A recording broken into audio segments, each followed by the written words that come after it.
avant que vous partiez, si vous avez 2 minutes ou 3 minutes, on peut prendre une série de questions. Et si les 3 interlocuteurs qui n'ont pas encore réagi veulent bien attendre.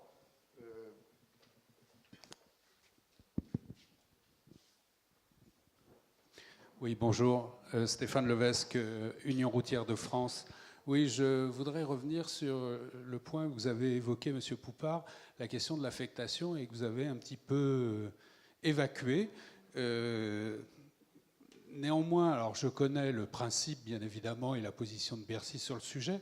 Néanmoins, le droit français regorge d'un certain nombre de cas d'affectation quand même, et dans des domaines très importants. Je vais en citer 3 très rapidement. Dans le social, la CSG. Dans le domaine de l'énergie, la contribution au service public de l'électricité. Dans le domaine de l'environnement, les redevances des agences de l'eau. Dans le domaine des transports, évidemment, ça existe. Dans le domaine ferroviaire, les entreprises ferroviaires payent des péages à SNCF Réseau. Alors après, c'est un autre débat, c'est suffisant, pas suffisant. La même chose pour le fluvial, pour VNF. Dans l'aviation civile, il y a un budget annexe au budget de l'État. Et justement, quand on cherche de nouvelles ressources financières, est-ce que ce n'est pas la question de l'affectation permettrait de répondre? Alors, j'ai conscience du problème de l'acceptabilité sociale du sujet, mais l'actualité nous a rappelé de l'été dernier la question de l'entretien du réseau routier.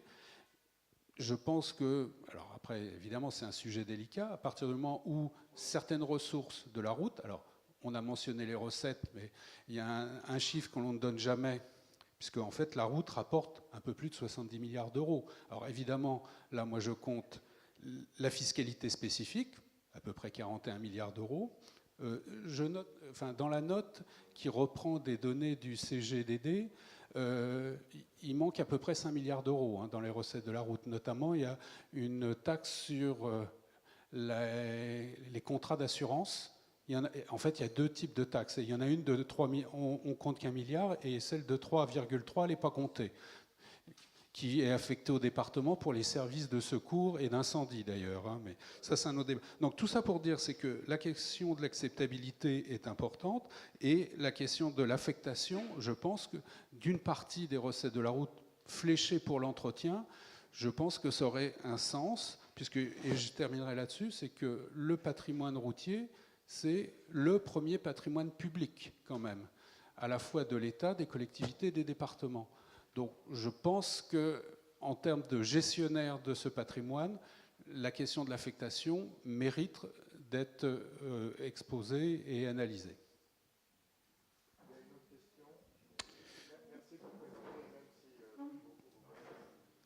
Merci beaucoup. Bonjour à tous. Dominique Overlo, France Stratégie.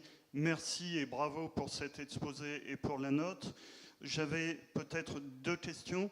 Une première question sur l'affectation.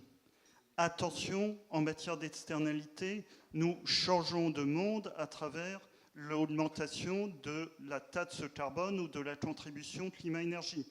Nous allons vers une taxe carbone qui va voisiner les 100 € ou les 200 € la tonne de CO2 à l'horizon 2030. Autrement dit,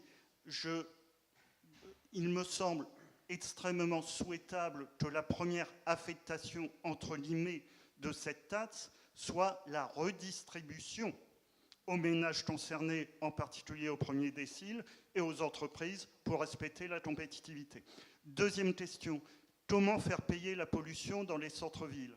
Le péage urbain est un service rendu. Normalement, faire payer la pollution, c'est une taxe. On ne peut pas ajouter la taxe au service rendu. Donc, comment fait-on? Troisième question et dernière question. On ne fait pas payer aujourd'hui aux poids lourds la taxe carbone. C'est logique. On veut préserver leur compétitivité par rapport à l'étranger.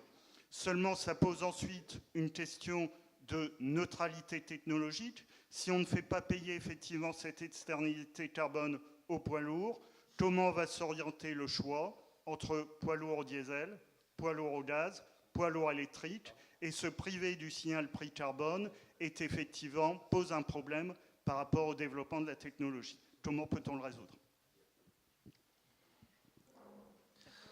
Oui, bonjour, Jean-Marc Rivera, secrétaire général de l'OTRE, donc la Fédération de transporteurs. Avant de poser les deux questions, et la dernière... Ah, soit court, je serai très court. Mais la dernière intervention démontre bien, le début du débat a été dit, vous avez parlé de complexité. Moi, je reviendrai, c'est un point de vue plus pragmatique et peut-être un petit peu plus éloigné. Pour le grand public, tout ce débat, il est totalement imbitable. C'est déjà complexe quand on se fixe et qu'on regarde de près, mais pour le grand public, toutes ces questions-là, elles sont incompréhensibles.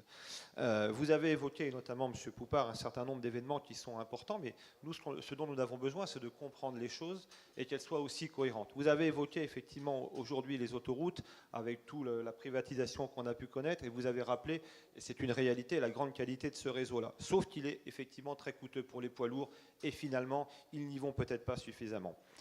Au demeurant, quand on veut travailler avec les autoroutes sur des projets innovants de type platooning, qui sont effectivement des perspectives, on a les plus grandes difficultés à convaincre nos autorités qu'il faut aller vers ce type d'expérimentation et peut-être concevoir le transport différemment. Je ne reviendrai pas sur toutes les explications que vous avez données sur l'écotaxe. Ceci étant dit, en termes de cohérence, comprenez bien que le transport routier ne comprend pas trop les choses lorsque, il y a 3 ans de ça, un certain nombre de décisions ont été prises et un certain nombre de politiques qui nous ont fait comprendre en 2015 que la vignette était quelque chose de totalement absurde, nous tiennent un discours totalement opposé aujourd'hui, ce qui est effectivement assez surprenant. Et pourtant, cette vignette, nous l'avions défendue fortement en ce qui nous concerne à l'époque. Pourquoi aujourd'hui on ne la défend plus? C'est qu'elle n'est plus tout à fait en cohérence avec la situation de 2015, dans la mesure où, entre-temps, et contrairement à ce que vous dites, monsieur, n'oublions pas que le transport, et c'est les grands débats, le poids lourd pour nous paye, et effectivement, en 2015, il y a eu une surtaxation sur le gazole, il ne faut pas tout à fait l'oublier. Ce dont nous avons besoin, c'est de cohérence. Et même lorsque vous évoquez, monsieur Poupart, la vignette, et je ne sais pas quelles orientations seront prises, mais même sur le champ de la vignette, on ne sait pas trop si ça sera une vignette temporelle affectée aux routes nationales ou à tout le réseau concédé. Et si ce n'est pas tout le réseau concédé, comment on va financer les routes départementales? J'y reviens de l'Allier, excusez-moi, j'ai terminé, où on a aujourd'hui des problèmes de restriction de circulation des routes départementales qui étaient anciennement des nationales. Donc on voudrait éventuellement, je pose une question, pourquoi venir financer des routes où aujourd'hui on ne peut pas circuler en raison des restrictions de circulation? Et enfin, ma question, elle est simple, et elle viendra. Aujourd'hui, tous les sujets portent pour nous, et vous l'avez évoqué, sur la question de l'utilisateur-payeur. Et le transporteur est un utilisateur, mais il n'est pas un décideur. À quand réellement allons-nous traiter la question du pollueur-payeur? À quand allons-nous poser la question sur nos donneurs d'ordre? Parce que finalement, quelles sont les solutions ou qu'est-ce qu'on essaye de penser au niveau de nos chargeurs pour les contraindre à transporter différemment? Et c'est quand même bien eux, les décideurs du transport. Et à ce jour, on n'a jamais entendu la moindre solution, la moindre proposition sur cette question-là. Et quand on l'évoque, elle est systématiquement éludée. Oui.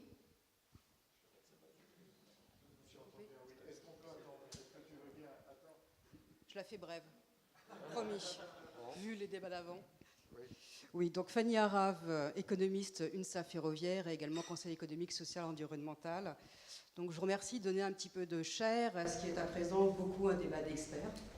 C'était là parce qu'effectivement, comme ça a été dès l'introduction dit, c'est pas qu'il est important, c'est une question politique. Mais dès le début, c'est une question politique, j'ai 2 questions, la première question. Quand est-ce qu'on sera donné un peu plus de transparence à l'élaboration des valeurs dites tutélaires? Parce que finalement, là aussi, c'est une question politique, de donner une valeur du temps, de l'attribuer par rapport à une classe, catégorie socio-professionnelle, ou plutôt assister par rapport à la régularité. C'est une décision politique dès l'amont. Il n'y a pas de choix ex nihilo et de modèle parfait. C'est une décision politique. Donc, quel processus comptez-vous donner pour la permettre aussi une meilleure appropriation des débats, au-delà du cercle des économistes? Deuxième question, on a parlé du foncier, effectivement, transport, logement, foncier, c'est le même panier de biens économiques pour de nombreuses personnes. Au-delà de cette question-là, quelle coordination on compte faire entre l'urbanisme et le transport? On va continuer à étendre la défense sans fin et laisser le transport courir après. Quelles sont les possibilités que nous avons? On peut penser aussi dans des ressources financières affectées à plus-value foncière dans les nouveaux programmes. Merci.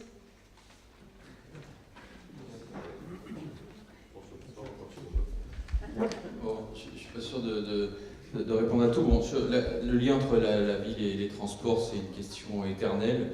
Je me souviens de débats infinis avec mon ami Jean Poulitte, par exemple, là-dessus. Les transports précèdent la ville, non, la ville précède les transports. Bon, je crois qu'effectivement, il faut que les deux fonctionnent ensemble. Sur les valeurs tutélaires, sont quand même en grande partie révélées par la statistique, mais je laisserai peut-être les économistes répondre pour moi. Je voudrais revenir sur l'affectation. En fait, on a un peu deux grands corps de principes. On a le principe de taxation, avec un impôt, qui appelle une redistribution, ou en tout cas des notions de pollueur-payeur. C'est-à-dire que celui qui paye pour les autres, c'est parce qu'il a consommé quelque chose qu'il a imposé aux autres. Et donc on a une notion de solidarité. Et puis il y a aussi la notion de redevance, qui est propre aux autoroutes, même s'il y a beaucoup d'impôts dans les autoroutes, donc ça vient un peu troubler le paysage. Mais la redevance, elle signifie une affectation, par nature. C'est-à-dire que vous achetez quelque chose. Au fond, une redevance, c'est ni plus ni moins qu'un tarif.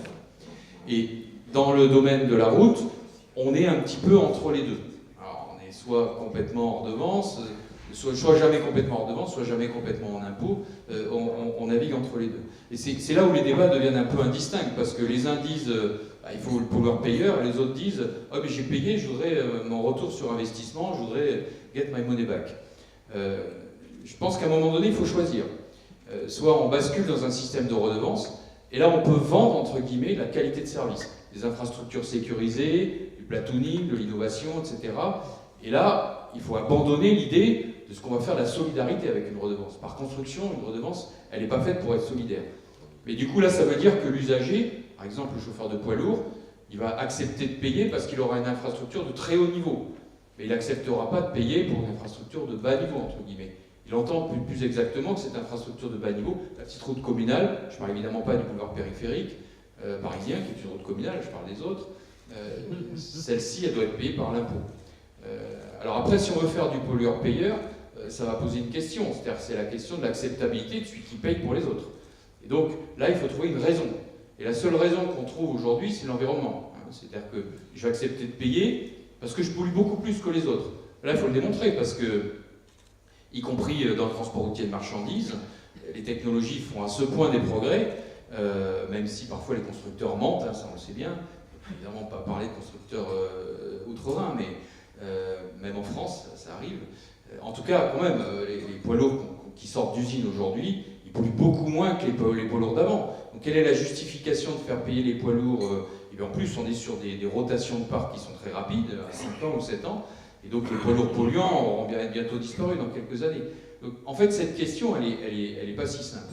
Alors évidemment, si vous me posez mon avis, me posez la question en tant que gestionnaire d'infrastructure, j'aimerais bien qu'il y ait une redevance et qu'elle soit affectée pour que les routes nationales soient d'un très haut niveau de service et de qualité, et puis surtout pour que, comme j'ai dit tout à l'heure, on soigne un tout petit peu l'infrastructure et qu'on ne se retrouve pas dans 10 ans sur les routes nationales avec des problèmes comme on les a eus sur le réseau ferroviaire. C'est-à-dire que tout d'un coup, pof, ça s'écroule et on se retrouve face à des montagnes de dettes. Je voudrais dire un mot sur les poids lourds, on n'en a pas trop parlé. Évidemment, les poids lourds cassent la route, ils polluent, etc. Il ne faut quand même pas oublier qu'on est dans un pays on est dans un pays central de l'Europe avec des pavillons étrangers qui le traversent et qui le traversent avec des coûts d'exploitation et en particulier des salaires très très bas. Et d'autres pavillons français qui représentent à peu près 320-330 000 salariés et très fragilisés. Pour ainsi dire, il n'y a plus de transport international sous pavillon français. Et puis même les transports intérieurs, de cabotage en particulier, sont en proie à des comportements de dumping et voire de concurrence déloyale des pavillons étrangers. Et donc, on a une grande difficulté de ce secteur à répercuter sur le chargeur ces véritables coûts, parce qu'il est dans une tension concurrentielle avec des gens qui pratiquent des prix vraiment très bas. Il faut voir quand même les normes sociales du secteur. Vous avez des gens qui passent 3 mois au volant du camion, qui dorment dans la cabine, qui rentrent un week-end pour repartir 3 mois. Donc on est dans des choses que dans l'Europe rhénane, on va dire, occidentale, on n'accepte pas. Et heureusement, enfin, ça ressemble un tout petit peu à l'esclavage. Ce qui pose d'ailleurs une petite question de sécurité routière. Et donc, vous avez là un secteur qui a des très faibles marges, une tension concurrentielle extrêmement forte. Et là, on dit, comme vous polluez, vous allez payer. Ou alors, comme vous cassez les routes, il faut payer le service que, du coup, vous basculez une part importante des chauffeurs de poids lourds dans le déficit. Alors évidemment, c'est un secteur, comme vous le savez, qui est très atomisé. C'est pas à vous que je vais l'apprendre. On doit avoir 80% ou 85% d'entreprises qui font moins de 10 salariés. Et ça veut dire que vous mettez les quantités d'entreprises sur le carreau. Donc, cette question, elle est vraiment pas si anodine. Hein. C'est un secteur économique important de notre économie. Il faut faire un tout petit peu attention aux répercussions.